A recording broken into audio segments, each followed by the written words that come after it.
ಶ್ರೀ ಸಾಯಿಬಾಬಾ ಜೀವನ ಚರಿತ್ರೆ. ಪ್ರಣಿಪಾತೇನ ಪರಿಪ್ರಶ್ನೇನ ಸೇವೆಯ ಉಪಧ್ಯಕ್ಷಂತಿ ತೇ ಜ್ಞಾನಂ ಜ್ಞಾನಿನಃ ತತ್ವದರ್ಶಿನಃ. ಭಾಗ 1, ಅಧ್ಯಾಯ 16. ಬಾಬಾರವರ ಧ್ಯೇಯ ಮತ್ತು ಕೆಲಸ. ಬಾಬಾರವರು ಈ ಭುವಿಯಲ್ಲಿದ್ದ ಸ್ವಲ್ಪ ಕಾಲದಲ್ಲಿ ಅನೇಕ ಘಟ್ಟಗಳನ್ನು ಹಾಯ್ದು ಭಕ್ತರನ್ನು ಭೇಟಿ ಮಾಡಿ ಅವರ ಪ್ರೀತಿಗೆ ಪಾತ್ರರಾದರು. ಇದನ್ನು ಬಾಬಾರವರ ಸನದು ಮತ್ತು ಉಪದೇಶಗಳು ಎಂಬ ಪುಸ್ತಕದ ಮುನ್ನುಡಿಯಲ್ಲಿ ಜಸ್ಟಿಸ್ ಎಂ.ಬಿ. ರೇಗೆಯವರು ಬಹಳ ಚೆನ್ನಾಗಿ ಬರೆದಿದ್ದಾರೆ. ಈ ಮಟ್ಟಗಳಲ್ಲಿ ಅವರು ಸಾಮಾನ್ಯ ಫಕೀರ, ಸಂತ ಮತ್ತು ಪರಮಾತ್ಮನಾಗಿ ಕಾಣಿಸಿಕೊಂಡರು. ಎಂ.ಬಿ. ರೇಗೆಯವರು ಹೇಳಿದಂತೆ, ಬಾಬಾರವರ ದೇಹತ್ಯಾಗದ ನಂತರ ಅವರ ಭಕ್ತರು ಅವರನ್ನು ಪರಮಾತ್ಮನೆಂದೇ ಭಾವಿಸಬೇಕು ಮತ್ತು ಇತರೆ ಗುರು ಪರಂಪರೆಗೆ ಸೇರಿದ ಕೆಲವರು ಅವರನ್ನು ಸಂರಕ್ಷಕ ದೇವತೆ, ಗುರು, ಒಳ್ಳೆಯ ಸ್ನೇಹಿತ ಅಥವಾ ಮಾರ್ಗದರ್ಶಿ ಎಂದುಕೊಳ್ಳಬಹುದು. ಇನ್ನೊಂದು ಮಟ್ಟ ಎಂದರೆ ಅದು ಒಂದು ಧ್ಯೇಯ ಸಾಧನೆಯ ಅವತಾರ. ಪ್ರವಾದಿಗಳಾದ, ದೇವದೂತರಾದ ಕ್ರೈಸ್ತರ ಆರಾಧ್ಯ ದೈವ ಜೀಸಸ್ ರವರು ತಮ್ಮ ಜೀವನವನ್ನು ಶಿಲುಬೆಗೆ ಸಿಕ್ಕಿಸಿ ತ್ಯಾಗ ಮಾಡಿದರು. ಮಾನವರ ಒಳಿತಿಗಾಗಿ ಎಲ್ಲವನ್ನೂ ತ್ಯಾಗ ಮಾಡಿದರು. ಉದಾಹರಣೆಗೆ, ಮೋಸಸ್ ಯಹೂದಿಗಳನ್ನು ಬಂಧನದಿಂದ ಈಜಿಪ್ಟ್ಗೆ ಕರೆದೊಯ್ದು ಅಲ್ಲಿ 12 ಸೂತ್ರಗಳನ್ನು ರೂಪಿಸಿದನು. ಮಿಷನರಿ ಎಂದರೆ ದೇವರ ಕಾರ್ಯಕರ್ತ. ಸಾಯಿಬಾಬಾರ ಪ್ರಕಾರ ದೇವರು ಎಲ್ಲೆಲ್ಲಿಯೂ ಕಾರ್ಯಕರ್ತನನ್ನು ನೇಮಕ ಮಾಡಿದ್ದಾನೆ. ಅವರಿಗೆ ವಿಶೇಷ ಶಕ್ತಿಗಳಿವೆ. ಮುಂದುವರೆದು ಅವರು, ನನಗೂ ವಿಶೇಷ ಶಕ್ತಿಗಳಿವೆ ಎಂದು ಹೇಳಿದ್ದಾರೆ. ಅಂದರೆ ಅವರು ದೇವದೂತನೆಂದು ಅಭಿಪ್ರಾಯ. ಒಂದು ಸಾರಿ ರಾಸನೆಯರಿಗೆ ದೇವರ ಆಜ್ಞೆಯಿಲ್ಲದೆ ನಾನೇನೂ ಮಾಡಲಾರೆ ಎಂದು ಹೇಳಿದ್ದರು. ಅವರು ಜಿ ನಾರ್ಕೆಗೆ ಕಫ್ನಿ ಕೊಡಲಿಲ್ಲ, ಏಕೆಂದರೆ ಫಕೀರ ನಿನಗೆ ಕಷ್ಟ ಕೊಡಲು ಒಪ್ಪಲಿಲ್ಲ, ಏಕೆಂದರೆ ಜಿ ನಾರ್ಕೆಯವರು ಸಂಸಾರಸ್ಥ, ದುಡಿಯುತ್ತಿರುವ ಗೃಹಸ್ಥ, ಭಿಕ್ಷುಕನಲ್ಲ ಎಂದು. ದೇವದೂತನಾಗಿ ಅವರು ತಮಗೆ ಅನೇಕ ಶಕ್ತಿಗಳಿವೆ ಮತ್ತು ದೈವಿಕ ಶಕ್ತಿ ಇವೆ ಎಂದಿದ್ದರು. ಇಲ್ಲಿ ಶಕ್ತಿ, ಧ್ಯೇಯ ಇವುಗಳಿಗೆ ಸಂಭವವಿದೆ. ಅವರು ಕೊಟ್ಟಿರುವ ಶಕ್ತಿಯಿಂದ ತಮ್ಮ ಗುರಿ ಸಾಧಿಸಬೇಕು ಮತ್ತು ಶಕ್ತಿಯು ಗುರಿ ಸಾಧನೆಗೆಂದೇ ಕೊಡಲ್ಪಟ್ಟಿದೆ. ಬಾಬಾರವರಿಗೆ ದೇವರಲ್ಲಿ ಆಗಾಗ ಭಕ್ತಿಯು ಕೇಂದ್ರೀಕೃತವಾಗಿ ಎಲ್ಲ ಸಿದ್ಧಿಗಳನ್ನು ಪಡೆದಿದ್ದರು. ಶ್ರೀಮದ್ ಭಾಗವತದಲ್ಲಿ ದೇವರಲ್ಲಿ ಭಕ್ತಿ ಕೇಂದ್ರೀಕೃತವಾದರೆ ಯಾವ ಶಕ್ತಿಯನ್ನು ಬೇಕಾದರೂ ಪಡೆಯಲು ಸಾಧ್ಯ. ತನು, ಮನ, ಧನಗಳನ್ನು ಅವನಿಗೆ ಅರ್ಪಿಸಿ ಅವನಲ್ಲಿ ಏಕಾಗ್ರತೆ ಹೊಂದಬೇಕು. ಆ ಶಕ್ತಿಯನ್ನು ಹೊಂದಿ ಅದನ್ನು ಮಾನವ ಜನಾಂಗದ ಒಳಿತಿಗೆ ಬಳಸಬೇಕು ಎಂದು ಹೇಳಿದೆ. ನಾವು ಈಗ ಬಾಬಾರವರು ಹೊಂದಿದ ಶಕ್ತಿಯಿಂದ ಎಷ್ಟರ ಮಟ್ಟಿಗೆ ಮಾನವರಿಗೆ ಮತ್ತು ದೇಹಕ್ಕೆ ಒಳಿತಾಗಿವೆ ಎಂದು ತಿಳಿಯೋಣ. ಬಾಬಾರವರ ಜೀವನದ ಮಟ್ಟ 1886ಕ್ಕಿಂತ ಮುಂಚಿನ ಮತ್ತು ಅನಂತರದಲ್ಲಿ ಏನೇನು ವ್ಯತ್ಯಾಸ ಮತ್ತು ಬೆಳವಣಿಗೆ ಆಯಿತು ಎಂದು ತಿಳಿಯೋಣ. 1886ಕ್ಕಿಂತ ಮುಂಚೆ ಅವರ ಚಟುವಟಿಕೆ, ಕಾರ್ಯ ಮತ್ತು ಅಭಿಪ್ರಾಯ ತಮ್ಮ ನಿಕಟವರ್ತಿಗಳಿಗೆ ಮತ್ತು ಋಣಾನುಬಂಧ ವ್ಯಕ್ತಿಗಳಿಗೆ ಒಳಿತು ಮಾಡುವುದಾಗಿತ್ತು. ಅವರ ಋಣಾನುಬಂಧ ಕೇವಲ ಭೂಗೋಳದ ವ್ಯಾಪ್ತಿಗೆ ಮಿತಿಯಾಗಿರಲಿಲ್ಲ. ದೂರದಿಂದ ಬಂದವರಿಗೂ ಒಳ್ಳೆಯದನ್ನು ಮಾಡುತ್ತಿದ್ದರು. ಅವರಿಂದ ಸಹಾಯ ಪಡೆದವರು ಅನೇಕರು. 1. ಸಾಯಿ ನಂಬಿಕೆಯ ದೇಶದಾದ್ಯಂತ ಪ್ರಚಾರ ಮಾಡುವುದು. 2. ಧರ್ಮ ಮತ್ತು ಮತವನ್ನು ಒಂದು ಮಾಡಿ ಧರ್ಮ, ಮತ, ಜಾತಿ, ಪಂಥದ ವ್ಯತ್ಯಾಸವನ್ನು ದೂರ ಮಾಡುವುದು ಮತ್ತು ಒಂದು ಮಾನವ ಧರ್ಮದ ಸ್ಥಾಪನೆ. 3. ಭಾರತದ ಅನೇಕ ಮತಗಳನ್ನು ಒಂದುಗೂಡಿಸಿ ದೇಶದ ಭದ್ರತೆಗೆ ಪರಿಹಾರ ಕಾಣುವುದು. ಇವು ಅವರ ಧ್ಯೇಯವಾಗಿತ್ತು. ಇದನ್ನು ಮಧ್ಯಾಹ್ನದ ಆರತಿಯಲ್ಲಿ ಉಕ್ತವಾಗಿರುವುದನ್ನು ಗಮನಿಸಬಹುದು. 1. ಅವತರಿಸಿತುಂ ಏತಂ ಧರ್ಮಾತೆ ಗ್ಲಾನಿ ನಾಸ್ತಿಕ ನಾಹಿ ತೂಲಾವಸಿ ನಿಜ ಭಜನಿ. 3. ಭೇದನ ತತ್ವಿ ಹಿಂದೂ ಯವನಾಂಚ ಕಾಹಿ ದೇವಯಾಸಿ ಝೂಲ ಪುನರಪಿ ನರದೇಹಿ ಪಾಹಸಿ ಪ್ರೇಮಾನೆ ತು ಹಿಂದೂ ಯವನಾಹಿ ಧಾವಸಿ ಆತ್ಮಾತ್ವಾನೆ ವ್ಯಾಪಕಃ ಸಾಯಿ ಜಯದೇವ. ಅಂದರೆ ಧರ್ಮಜ್ಞಾನಿಯಾದಾಗಲೆಲ್ಲ ನೀನು ಆವರಿಸಿರುವೆ, ನಾಸ್ತಿಕರು ಕೂಡ ನಿನ್ನಲ್ಲಿ ವಿಶ್ವಾಸವಿಡುವರು. ನೀನು ಹಿಂದೂ ಮುಸ್ಲಿಮರಲ್ಲಿ ಭೇದವೆಣಿಸಲಿಲ್ಲ. ಮತ್ತೊಮ್ಮೆ ನೀನು ತಾಳಿರುವ ಈ ಮನುಷ್ಯ ರೂಪದಲ್ಲಿ ಏಕರೀತಿಯ ಪ್ರೇಮದಿಂದ ಹಿಂದೂಗಳನ್ನು ಮುಸ್ಲಿಮರನ್ನು ನೋಡುತ್ತಿರುವೆಯಾಗಿ ನಿನ್ನ ಮಹಿಮೆಯು ಎಷ್ಟು ವ್ಯಾಪಕವಾಗಿದೆ ಎಂಬುದನ್ನು ತೋರಿಸಿದ್ದೀಯಾ ಓ ಸಾಯಿ ಜಯದೇವ. ಇದನ್ನು ಪುಷ್ಟೀಕರಿಸಲು ಅನೇಕ ನಿದರ್ಶನಗಳಿವೆ. ಬಾಬಾರವರು ಹಿಂದೂ ಮುಸ್ಲಿಂ ಐಕ್ಯತೆಗೆ ಪ್ರಯತ್ನಪಟ್ಟರು. ಇದನ್ನು ಒಂದು ಅಧ್ಯಾಯದಲ್ಲಿ ವಿವರಿಸಿದೆ. ಬಾಬಾರವರ ಜೀವನ ಒಂದೇ ಸಾಧನೆಯದ್ದಾಗಿರಲಿಲ್ಲ. ಬಾಬಾರವರು ದೈವ ಸಾಕ್ಷಾತ್ಕಾರ ಮಾಡಿಕೊಂಡವರು. ಅವರು ಸಮರ್ಥ ಸದ್ಗುರುವಿನಿಂದ ದೈವಿಕತೆ ಮತ್ತು ತೇಜಸ್ಸನ್ನು ಪಡೆದ ಗುರು. ಪರಂಪರೆಯ ಪ್ರಕಾರ ತಾವೇ ಸ್ವತಃ ಸಮರ್ಥ ಗುರುವಾದರು. ಅವರು ತಮ್ಮ ಹಿಂದಿನ ಜನ್ಮಗಳಲ್ಲಿನ ಅನೇಕ ಋಣಾನುಬಂಧವನ್ನು ಅನೇಕರಲ್ಲಿಟ್ಟುಕೊಂಡಿದ್ದರು. ಅವರು ಪುನಃ ನರದೇಹ ಧರಿಸಿದ್ದರಿಂದ ಹಿಂದಿನ ಜನ್ಮದ ಋಣಾನುಬಂಧನದಿಂದ ತಮ್ಮ ನಿಕಟವರ್ತಿಯರಿಗೆ ಸಹಾಯ ಮಾಡಲೇಬೇಕಿತ್ತು. ಒಂದು ಜೀವನದ ಗುರಿಯು ದೇವರ ಯೋಜನೆಯಂತೆ ಕಾರ್ಯನಿರ್ವಹಣೆ ಮಾಡಬೇಕಾಗುತ್ತದೆ. ಆದರೆ ಭಾರತದ ಎರಡು ಪಂಥವಾದ ಹಿಂದೂ ಮುಸ್ಲಿಂ ಐಕ್ಯತೆ ಮತ್ತು ವಿಶ್ವಮತ ಸ್ಥಾಪಿಸುವುದು ಅವರ ಧ್ಯೇಯವಾಗಿತ್ತು. ಉಪನಿಷತ್ತು, ಗೀತೆ ಇವುಗಳಲ್ಲಿ ಇಂತಹ ಅವತಾರದ ಧ್ಯೇಯವನ್ನು ಉಲ್ಲೇಖಿಸಲಾಗಿದೆ. ಯದಾ ಯದಾ ಹಿ ಧರ್ಮಸ್ಯ ಗ್ಲಾನಿರ್ಭವತಿ ಭಾರತ ಅಭ್ಯುತ್ಥಾನಾಮಧರ್ಮಸ್ಯ ತದಾತ್ಮಾನಾಂ ಸೃಜಾಮ್ಯಹಂ ಪವಿತ್ರಾಣಾಯ ಸಾಧೂನಾಂ ವಿನಾಶಾಯ ಚ ದುಷ್ಕೃತಾಂ ಧರ್ಮ ಸಂಸ್ಥಾಪನಾರ್ಥಾಯ ಸಂಭವಾಮಿ ಯುಗೆ ಯುಗೆ. ಅಂದರೆ ಭರತವಂಶಜನಾದ ಅರ್ಜುನನೇ, ಯಾವಾಗ ಎಲ್ಲೆಲ್ಲಿ ಧರ್ಮದ ಅವನತಿಯಾಗುತ್ತದೆಯೋ ಮತ್ತು ಅಧರ್ಮವು ಹೆಚ್ಚುತ್ತದೋ ಆಗ ಸ್ವಯಂ ಅವತಾರ ಮಾಡುತ್ತೇನೆ. ಸಜ್ಜನರನ್ನು ರಕ್ಷಿಸುವುದಕ್ಕಾಗಿಯೂ ದುಷ್ಟರನ್ನು ನಾಶ ಮಾಡುವುದಕ್ಕಾಗಿಯೂ ಮತ್ತು ಧರ್ಮದ ತತ್ವಗಳನ್ನು ಮತ್ತೆ ಸ್ಥಾಪಿಸುವುದಕ್ಕಾಗಿಯೂ ನಾನು ಪ್ರತಿ ಯುಗದಲ್ಲಿಯೂ ಅವತರಿಸುತ್ತೇನೆ. ಧರ್ಮ ಸಂಸ್ಥಾಪನಾ, ಧರ್ಮದ ತತ್ವಗಳನ್ನು ಸ್ಥಾಪಿಸಲು ಎಂಬುದು ಬಹಳ ಅಗಾಧವಾದ ಪದ. ಧರ್ಮ ಸಂಸ್ಥಾಪನೆಯೇ ಸಮರ್ಥ ಸದ್ಗುರುವಿನ ಕೆಲಸ. ಬಾಬಾರವರು ದೈವ ಸಾಕ್ಷಾತ್ಕಾರ ಪಡೆದ ಗುರುವಿನಲ್ಲಿ ತರಬೇತಿ ಪಡೆದು ಆತ್ಮಾನುಭವ, ದೈವ ಸಾಕ್ಷಾತ್ಕಾರ ಇವುಗಳನ್ನು ಗುರುಗಳಿಂದ ದೀಕ್ಷೆಯಾಗಿ ಪಡೆದು ಅವರು ಯಾರಿಗೆ ಸಹಾಯ ಮಾಡಬೇಕು, ಯಾರು ಸಹಾಯ ಪಡೆಯಲು ಅರ್ಹರು ಎಂಬುದನ್ನು ಹುಡುಕಬೇಕಾಯಿತು. ಯಾರು ಬಾಬಾರವರಿಂದ ಸಹಾಯ ಪಡೆಯುವರೋ ಅವರು ಜೀವನದಲ್ಲಿ ಮುಂದೆ ಸಾಗುತ್ತಾ ಬಾಬಾರವರ ಸ್ವಭಾವವಾದ ಪ್ರೇಮ, ಪ್ರೀತಿ ಇವುಗಳನ್ನು ಗ್ರಹಿಸಿ ಇತರರಲ್ಲಿಯೂ ಹಂಚಿಕೊಂಡು ಬಾಬಾರವರ ಪ್ರೀತಿಗೆ ಪಾತ್ರರಾಗಬೇಕು. ಈ ತರಹ ಗುಣಗಳ ವೃದ್ಧಿಯಿಂದ ಇತರರನ್ನು ಆಕರ್ಷಿಸಬಹುದು. ಒಳ್ಳೆಯದು ಕೆಟ್ಟದ್ದು ಎರಡೂ ಸಾಂಕ್ರಾಮಿಕ. ಒಳ್ಳೆಯ ನೀತಿವಂತ ಮನುಷ್ಯನ ಬಾಳ್ವೆ ಅವರ ಸಹಚರರನ್ನು ಆಕರ್ಷಿಸುತ್ತದೆ. ಅವೆರಡು ಸಂಪರ್ಕ ಬೆಳೆಸಿದವರೆಲ್ಲರೂ ಆ ಉತ್ತಮ ಮಟ್ಟ ತಲುಪಲು ಪ್ರಯತ್ನ ಪಡುತ್ತಾರೆ. ಕೆಲವರು ಗುರುಪದವನ್ನು ಅಲಂಕರಿಸಬಹುದು. ಈ ಗುರುಪರಂಪರೆ ಬಾಬಾರವರಿಂದ ಮುಂದುವರೆದು ಅನೇಕ ಘಟ್ಟಗಳನ್ನು ಹೊಂದಬಹುದು. ಅಂದರೆ ಯಾರು ಸಮರ್ಥ ಸದ್ಗುರುವಾಗಬಾರದು. ಇದು ಡೈನಾಮೋ ತರಹ ಕಬ್ಬಿಣದ ತುಂಡುಗಳನ್ನು ಆಕರ್ಷಿಸಿ ನಂತರ ಅದನ್ನು ಅಯಸ್ಕಾಂತ ಮಾಡಿದ ಹಾಗೆ.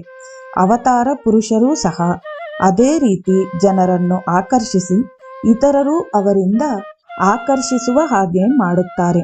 ಇಲ್ಲಿ ಆಕರ್ಷಣೆ ಕೇಂದ್ರ ಅವತಾರ ಪುರುಷ.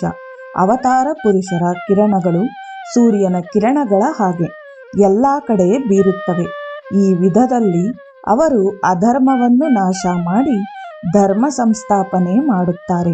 ವೈರತ್ವ, ದ್ವೇಷ, ಆಂತರಿಕ ಜಗಳಗಳು ಮತ ಮತ್ತು ಧರ್ಮದ ಹೆಸರಿನಲ್ಲಿ ನಡೆಯುತ್ತಿರುವಾಗ ಬಾಬಾರವರಂತಹ ಅವತಾರ ಪುರುಷರಿಂದ ಅವು ನಾಶವಾಗಿ ಧರ್ಮ ಸಂಸ್ಥಾಪನೆಯಾಗುತ್ತದೆ. ಬಾಬಾರವರ ಪ್ರಭಾವದಿಂದ ಹೆಚ್ಚು ಹೆಚ್ಚು ಧಾರ್ಮಿಕ ಮತ್ತು ಮತೀಯ ಕಲಹಗಳನ್ನು ಮರೆಯುವಂತೆ ಮಾಡಿ ಎಲ್ಲರೂ ಪ್ರೀತಿ ವಿಶ್ವಾಸದಿಂದ ಹೇಗೆ ಐಕ್ಯವಾಗಿ ಬಾಳಬೇಕೆಂಬುದನ್ನು ಜನಗಳು ತಿಳಿಯುವಂತೆ ಮಾಡಿದೆ. ಬಾಬಾರವರು ಇದನ್ನು ಬಹಳ ಜಾಣ್ಮೆಯಿಂದ ಮಾಡಿ ತೋರಿಸಿದ್ದಾರೆ. ಈ ಪ್ರಭಾವದಿಂದ ಈ ವಿಧಾನ ಪೀಳಿಗೆಯಿಂದ ಪೀಳಿಗೆಗೆ ಮತ್ತು ಕಾಲದಿಂದ ಕಾಲಕ್ಕೆ ಅನವರತ ಸಾಗುತ್ತಾ ನಡೆದಿದೆ. ಬಾಬಾರವರ ಮುಖ್ಯ ಕರ್ತವ್ಯ ಸಮರ್ಥ ಸದ್ಗುರುವಿನ ಕರ್ತವ್ಯೋಪಾದಿಯಲ್ಲಿ ಮತೀಯ ಕಲಹಗಳನ್ನು ಹೋಗಲಾಡಿಸುವುದಾಗಿತ್ತು. 1886ಕ್ಕೆ ಮುಂಚಿತವಾಗಿಯೂ ಅವರಿಗೆ ಶಕ್ತಿ ಇದ್ದಿತು. ಇದನ್ನು ಮೇಲೆ ಹೇಳಿದ ಕೆಲಸಕ್ಕೆ ಉಪಯೋಗಿಸಿದರು. 1886ರಲ್ಲಿ ಬಾಬಾರವರ ಭಕ್ತರು ಕೆಲವೇ ಜನ. ಅವರೆಲ್ಲರೂ ಬಾಬಾರವರಿಂದ ಐಹಿಕ ಮತ್ತು ಆಧ್ಯಾತ್ಮಿಕ ಪ್ರಯೋಜನ ಪಡೆದಿರಬಹುದು. ಇದು ಪೂರ್ವಜನ್ಮದ ಋಣಾನುಬಂಧದಿಂದ ಆಗಿರಬಹುದು. ಆದರೆ ಅವರ ಜೀವನ ಇಷ್ಟು ಸ್ವಲ್ಪ ಮಂದಿಯ ಒಳಿತಿಗಾಗಿ ಆಗಿತ್ತೇ? 1886ರಲ್ಲಿ ಒಂದು ದಿನ ಬಾಬಾರವರು ಹತ್ತಿರವೇ ಇದ್ದ ಮಹಳ್ಸಾಪತಿಯವರನ್ನು ಕುರಿತು, ಅರೆ ಭಗತ್, ನಾನು ಅಲ್ಲಾಹ್ನ ಹತ್ತಿರ ಹೋಗುತ್ತಿದ್ದೇನೆ.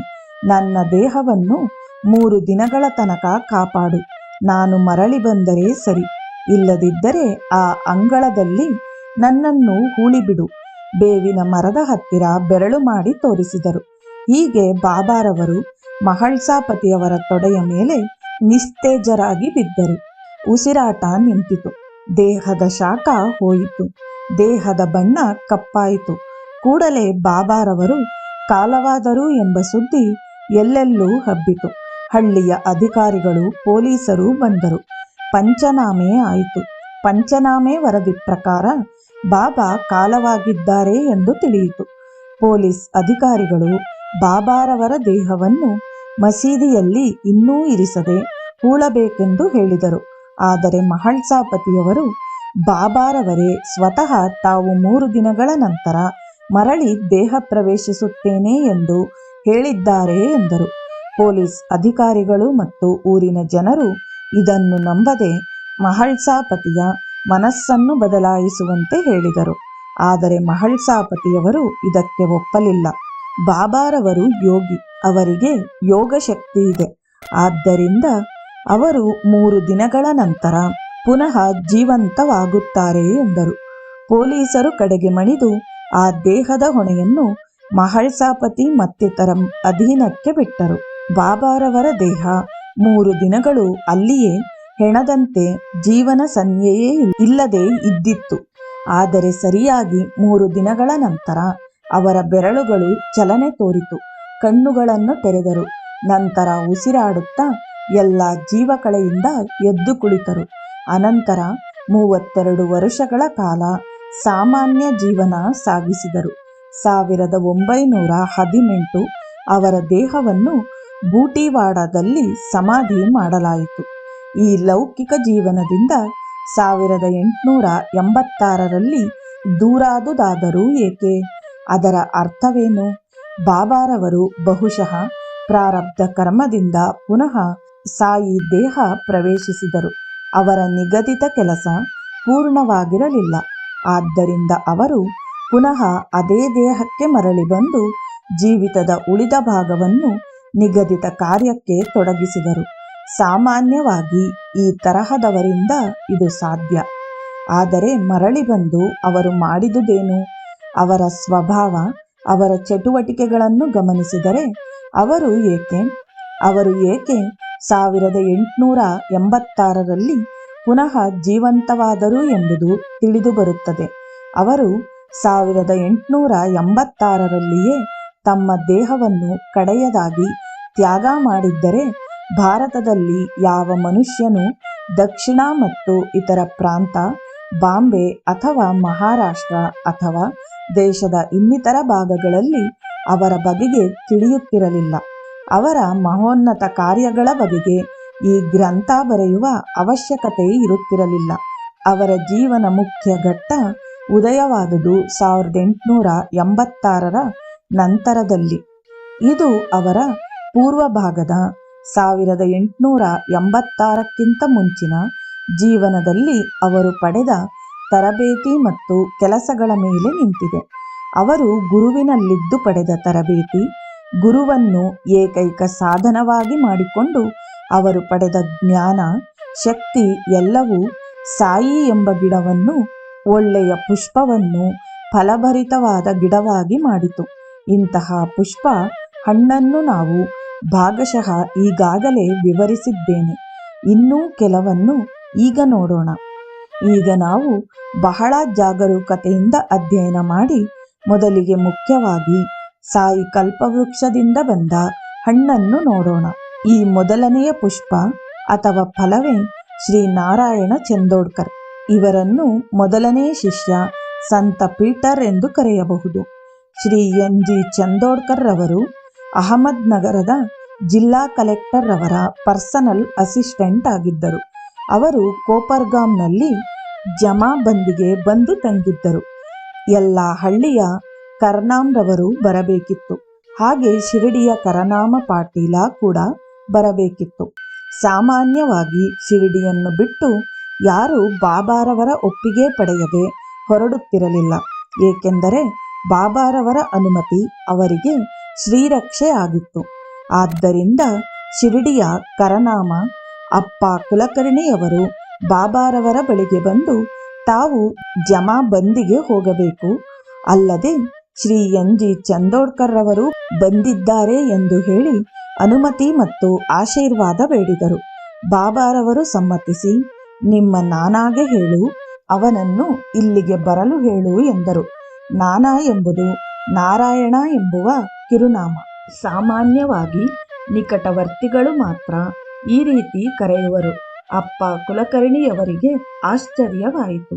ಅವರು ತಾವು ಜಿಲ್ಲಾ ಕಲೆಕ್ಟರ್ ಮತ್ತು ಅವರ ಪರ್ಸನಲ್ ಅಸಿಸ್ಟೆಂಟ್ ರಂತಹ ಉನ್ನತ ಗೆಜೆಟೆಡ್ ಅಧಿಕಾರಿಗಳನ್ನು ತಾವು ಮತ್ತು ಬಾಬಾರವರು ಆಹ್ವಾನಿಸಲು ಅರ್ಹರಲ್ಲ ಎಂದು ಭಾವಿಸಿದ್ದರು. ಆದರೂ ಬಾಬಾರವರು ಅವರನ್ನು ಕರೆತರಲು ಒತ್ತಡ ಬೀರಿ ಬಾಬಾರವರು ಕರೆದಿದ್ದಾರೆ ಎಂದು ಹೇಳು ಎಂದರು.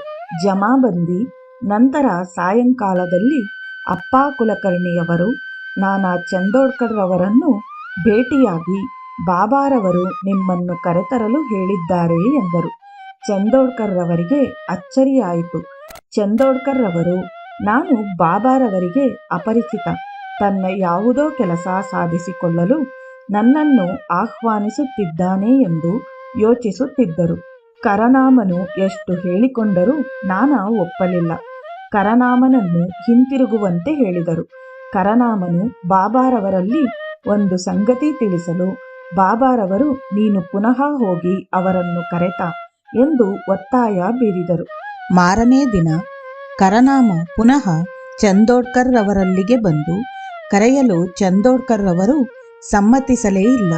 ಇದನ್ನು ಕರನಾಮ ಶಿರಡಿಗೆ ಬಂದು ಬಾಬಾರವರಿಗೆ ತಿಳಿಸಲು ಅವರು ಮೂರನೇ ಬಾರಿ ಪುನಃ ಒತ್ತಾಯ ಮಾಡಿ ಚಂದೋಡ್ಕರ್ ರವರನ್ನು ಕರೆತರಲು ಹೇಳಿದರು. ಕರನಾಮ ಮೂರನೇ ಬಾರಿ ಬಂದು ಬಾಬಾರವರ ಆಮಂತ್ರಣವನ್ನು ತಿಳಿಸಿದರು. ಆಗ ನಾನಾ ಚಂದೋಡ್ಕರ್ ರವರು ಏನೋ ವಿಶೇಷವಿದೆ ಎಂದು ತಿಳಿದು ಶಿರಡಿಗೆ ಬರುತ್ತೇವೆ, ಆದರೆ ಈಗಲ್ಲ ಎಂದರು. ಚಂದೋಡ್ಕರ್ ರವರು ಭರವಸೆಯನ್ನು ಪಾಲಿಸಿದರು. ಅಹಮದ್ ನಗರಕ್ಕೆ ವಾಪಸ್ಸಾದ ಮೇಲೆ ಶಿರಡಿಗೆ ಬಂದರು. ಬಾಬಾರವರಿಗೆ ಕಲ್ಲು ಸಕ್ಕರೆ ಬಾದಾಮಿಯನ್ನು ಅರ್ಪಿಸಿ ಬಾಬಾರವರ ಬಳಿ ವಿನಯದಿಂದ ಕುಳಿತರು. ಅನಂತರ ಬಾಬಾ, ನೀವು ನನ್ನನ್ನು ಕರೆತರಲು ಹೇಳಿದಿರಾ, ಅದು ನಿಜವೇ ಎಂದು ಕೇಳಿದರು. ಮತ್ತು ನನ್ನನ್ನು ಏಕೆ ಕರೆತಂದಿರಿ ಎಂದರು. ಬಾಬಾರವರು, ಈ ಪ್ರಪಂಚದಲ್ಲಿ ಸಾವಿರಾರು ಜನ ಇದ್ದಾರೆ, ಅವರೆಲ್ಲರನ್ನೂ ನಾನು ಕರೆತರಲು ಹೇಳಿದೆನೆ. ನಿನ್ನನ್ನೇ ಇಲ್ಲಿಗೆ ನಾನು ಕರೆತರಲು ಏನೋ ಒಂದು ವಿಶೇಷವಿರಬೇಕಲ್ಲವೇ ಎನ್ನಲು ಚಂದೋಡ್ಕರ್ ರವರಿಗೆ ಆ ವಿಶೇಷ ಏನು ಎಂದು ತಿಳಿಯಲು ಅಸಮರ್ಥರಾಗಿದ್ದರು.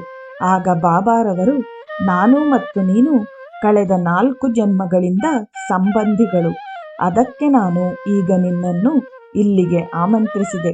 ಹಿಂದಿನ ನಂಟನ್ನು ಮುಂದುವರಿಸೋಣ, ನಿನಗೆ ವಿರಾಮವಿದ್ದಾಗಲೆಲ್ಲ ಇಲ್ಲಿಗೆ ಬಾ ಎಂದರು. ಚಂದೋಡ್ಕರರಿಗೆ ಇದನ್ನು ಕೇಳಿ ಆಶ್ಚರ್ಯವಾಯಿತು. ಆದರೂ ಪೂರ್ತಿ ತೃಪ್ತಿಯಾಗಲಿಲ್ಲ. ಅವರು ಶಿರಡಿಯನ್ನು ಬಿಟ್ಟು ಪುನಃ ಶಿರಡಿಗೆ ಬರಲಾರೆ ಎಂದುಕೊಂಡರು. ಆದರೆ ಅವರು ಪುನಃ ಶಿರಡಿಗೆ ಬಂದು ಬಹಳ ದೊಡ್ಡ ಪ್ರಮಾಣದಲ್ಲಿ ಶ್ರೀ ಸಾಯಿಬಾಬಾರವರ ಪ್ರಚಾರ ಮಾಡತೊಡಗಿದರು. ಅಂದಿನಿಂದ ಬಾಬಾರವರ ಧ್ಯೇಯ ಮತ್ತು ಜೀವನ ಮತ್ತು ವ್ಯಕ್ತಿತ್ವ ಒಂದು ಹೊಸ ಘಟ್ಟ ತಲುಪಿತು. ಇಲ್ಲಿಗೆ ಭಾಗ 1ರ 16ನೇ ಅಧ್ಯಾಯವು ಸಮಾಪ್ತಿಯಾಯಿತು. ಶ್ರೀ ಸಮರ್ಥ ಸದ್ಗುರು ಸಾಯಿನಾಥ್ ಮಹಾರಾಜ್ ಕಿ ಜೈ.